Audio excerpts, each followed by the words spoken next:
Sois plein d'audace et de courage pour être toi-même.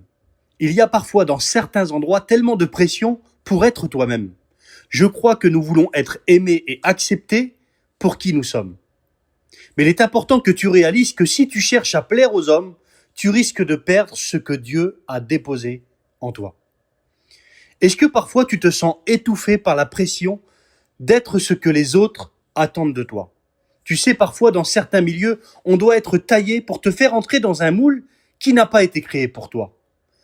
Mais Dieu ne t'a pas façonné pour être une copie conforme, il t'a donné un talent unique, avec un caractère unique, pour une mission unique. Écoute ce que va dire l'apôtre Paul.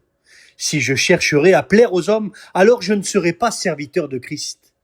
Jésus lui-même a refusé de se conformer au moule religieux de son époque. Il savait qu'on ne peut pas servir deux maîtres à la fois. Écoute, soit tu choisis de plaire au système, soit tu choisis de suivre Christ. Et la question que je te pose aujourd'hui, qu'en est-il pour toi? Est-ce que tu te permets d'être celui ou celle que Dieu veut que tu sois, ou est-ce que tu te laisses modeler par les attentes des autres? Ton appel ne demande pas que tu changes d'armure, mais que tu utilises les outils que Dieu a déposés en toi.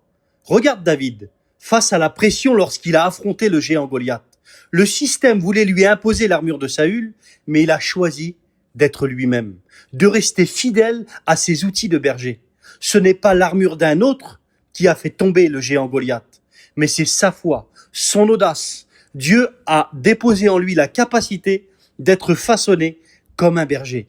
Si en tant que jeune berger, il a terrassé le géant Goliath avec une gibecière, une fronde et 5 pierres polies, pour qu'il puisse entrer dans son appel, il a dû refuser d'être ce que les autres voulaient qu'il soit.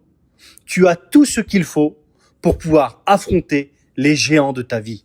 C'est important que tu le réalises aujourd'hui. Choisis d'être toi-même, car c'est ainsi que tu accompliras pleinement le plan de Dieu pour ta vie et que tu pourras vivre et être la meilleure version de toi-même.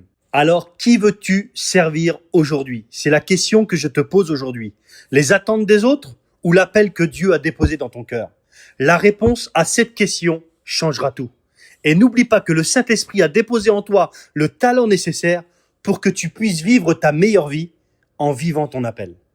Et sur ces quelques paroles, je te dis à bientôt.